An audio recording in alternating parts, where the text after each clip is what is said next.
My name is Ed Schmidt. I am the owner of De Homan Molosser Kennel.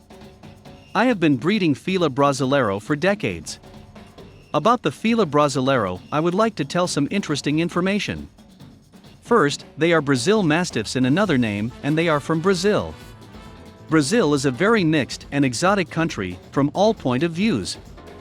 The FILA Brasileiro itself is a very interesting breed. They stand alone in the dog world that they have a very special, so-called ambling, or camel movement, when the two legs on the same side of the dog steps together. The other very interesting and unique phenomenon is that this dog has a very loose skin, which is, in quotes, 2 to 3 sized bigger than the dog itself. There is another thing that differs them from other dog breeds, is that their back part is higher than the height of their withers. In connection with their past, we have to dig back in time until the 15th century. Their ancestors were the mixture of the dogs owned by the Aborigines and different breeds that were brought to Brazil by the Europeans. In this transformation, the English bloodhounds definitely had an important part. Now, I do not want to mention the official standard of the FILA, as anybody can read it, but rather, about their functional things and character. First of all, this dog breed is absolutely universal.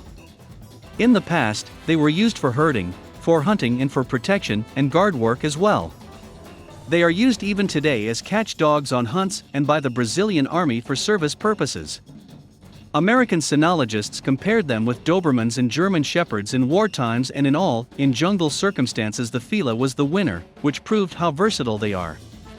In Brazil they are guarding the so-called fazendas, which are usually surrounded by forest, where different predators are living, like snakes and jaguars for example.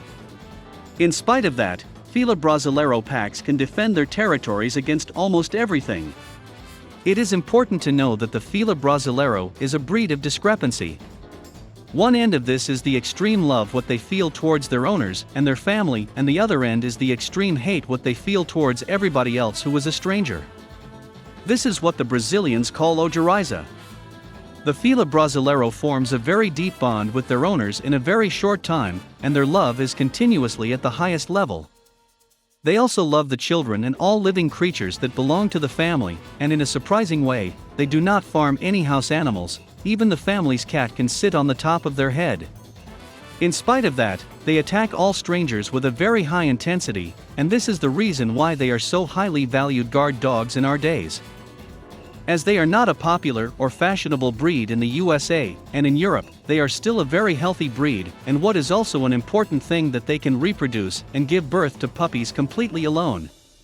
This phenomenon is quite rare in our days among large-bodied Mastiff breeds.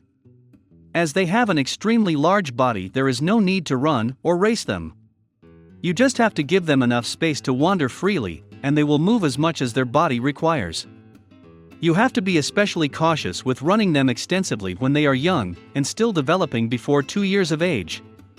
Basically, we are talking about a family dog who can take part in all types of programs, and who also love water, so you can even swim with them if you like. Only one thing is absolutely crucial in connection with them: they cannot be offered to people who frequently have guests who enter their territories, as it is absolutely not tolerated by the FILAs. A situation like this, namely, that a stranger comes to you, can be handled only with extensive sluicing. If you want a FILA, you have to accept that. The hate of strangers is so much in their soul and behavior that the FILA Brasileiro is the only dog breed that cannot be touched by judges on dog shows. Letting strangers into their territory is a taboo for a FILA Brasileiro. You should never expect them to do it, even in the case when the visitor is your close friend or a family member who they do not know. They cannot be changed from this respect, and if you want to own this breed, you have to calculate with this trait when you choose them. As there is a very small population from them exist in Europe, we can talk about some hundreds. They preserve the ancient instincts and behavioral elements of the old Mastiff types, who were more fearless, brave, and wild than the large-bodied Mastiffs of our age. This is the reason why they are so ideal guard dogs and bodyguards, besides the fact that they are a great family breed as well.